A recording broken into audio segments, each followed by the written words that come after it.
आप एमएस आपको तो कुछ पता नहीं। आपको किसने रखा हुआ है यहाँ पे? The guy needs to be fired. शुक्र करें मैं आपको अरेस्ट नहीं करा। आपको पता ही नहीं कि आपके नीचे पेशेंट के साथ हो गया। वज़ीर-ए-आला पंजाब मरीम नवाज शरीफ अचानक म्यू अस्पताल पहुंच गई। मरीजों ने शिकायत के अंबार लगा दिए। वज़ीर-ए-आला बरहम, इंतजामिया की सख्त सरजनिश, एमएस को फौरी हटाने का हुक्म दे दिया। मरीम नवाज का कहना था क्या अल्लाह को जवाब नहीं देना। म्यू अस्पताल के हालात बहुत बुरे हैं। वज़ीर-ए-आला ने एमएस को मुखातिब करते हुए कहा आपको पता ही नहीं कि इस वार्ड में क्या हो रहा है। शुक्र करें मैं आपको गिरफ्तार नहीं करवा रही। किसी की बद इंतजामी की सजा आवाम को क्यों मिले। कार्डियोलॉजी वार्ड में कीड़े मकोड़े पाए जाने की शिकायत पर वज़ीर-ए-आला मजीद बरहम हो गई। वज़ीर-ए-आला ने इंतजार गाह और रास्ते में खड़े मरीजों और लवाहिकीन की शिकायत सुनी।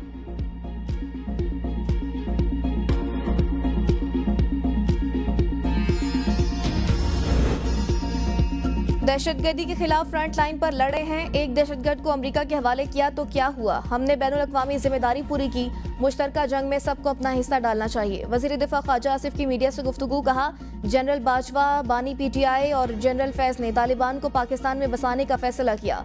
परवेज मुशर्रफ वाली जंग दहशतगर्दी के खिलाफ नहीं थी। पाकिस्तान में दरअंदाजी अमरीकी असलहा के बायस हो रही है। अमरीकी सदर खुद तस्लीम कर रहे हैं कि उन्हें असलहा अफगानिस्तान नहीं छोड़ना चाहिए था।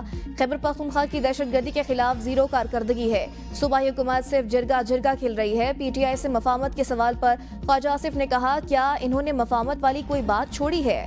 बानी मशवरों से बालातर हैं। इन्हें जादू मंतर का मशवरा हो सकता है, सियासी मशवरा नहीं। जो हशर खतूत का पहले हुआ अब भी वही होगा। 3-4 मरतबा ये वफाक पर हमला कर चुके। ईद के बाद दोबारा हमले का कह रहे हैं। अब मफामत के बजाय मजामत की सियासत होगी।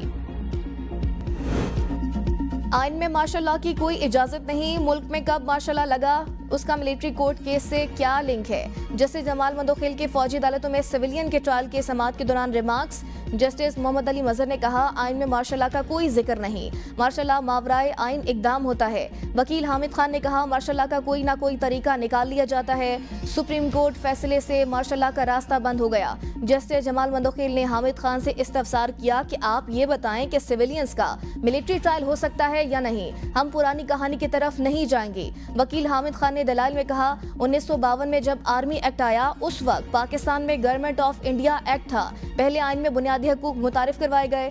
सुप्रीम कोर्ट बार एसोसिएशन के तहरीरी माजुरात में कहा गया कि आर्मी एक्ट के शिकों को मुख्तलिफ अदालती फैसलों में दुरुस्त करार दिया जा चुका। गैर आइनी करार नहीं दिया जा सकता। सिविलियन का मिलिट्री कोर्ट में ट्रायल नहीं होना चाहिए।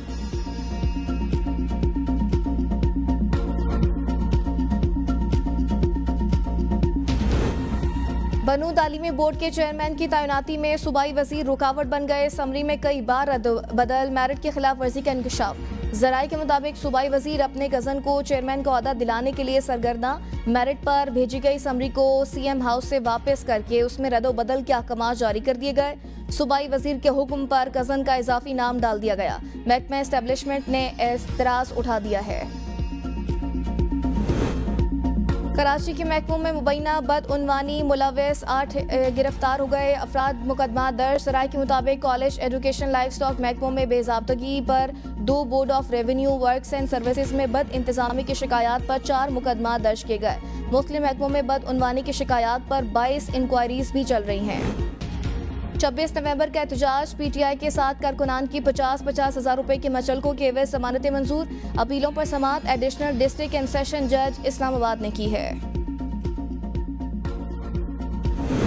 पंजाब की जेलों में सिक्योरिटी बेहतर बनाने के लिए असलहा और आंसू गैस के शेल्स खरीदने का फैसला। पंजाब की 43 जेलों में दहशतगर्द, सीरियल किलर्स और संगीन जराम के कैदी मौजूद हैं। जेल हुकाम के मुताबिक बैरूनी हमलों के खतरात और कैदियों को दूसरी बैरक्स मुंतकली के पेश नज़र असलहा की खरीदारी जरूरी है। लापता अफराद दर्जनों केसेस की समाअत करने वाले स्पेशल बेंच से मुतल्लिक अहम पेशरफ। इस्लामाबाद हाई कोर्ट का स्पेशल बेंच टूट गया। जस्टिस अरबाब मोहम्मद ताहिर ने बेंच में बैठने से माजरत कर ली। जस्टिस मोहसिन अख्तर कियानी ने बेंच की तश्कील 9 के लिए फाइल कायम मकाम चीफ जस्टिस को भिजवा दी। फैसलाबाद में हवाला हुंडी और गैर कानूनी करेंसी एक्सचेंज में मुलव्वस 2 डीलर्स गिरफ्तार। मुल्जिमान की शनाख्त मोहम्मद उमर और अहमद अब्दुल्ला खालिद के नाम से हुई है। एफआईए के मुताबिक मुल्जिमान दुबई से स्मार्टफोन्स की स्मगलिंग में मुलव्वस थे और मोबाइल फोन के बिल्स की अदायगी हवाला हुंडी के जरिए करते थे। कलोरकोट में 40 लाख रुपए मालियत की कीमती घड़ी चोरी होने के केस में पुलिस ने घरेलू मुलाजमा को मुबैना तौर पर तशद्दुद का निशाना बनाया। साबिक DHO health doctor Mohammad Aslam के लाहौर से आए मेहमान की घड़ी चोरी कर ली गई। घर में काम करने वाली लड़की पर चोरी का शक जाहिर किया गया। मुतासर लड़की ने इल्जाम आयद किया कि पुलिस एहलकारों ने वहशियाना तशद्दुद किया, जिससे उसकी हालत गैर हो गई। वाक़े के खिलाफ कलोरकोट बार की हड़ताल।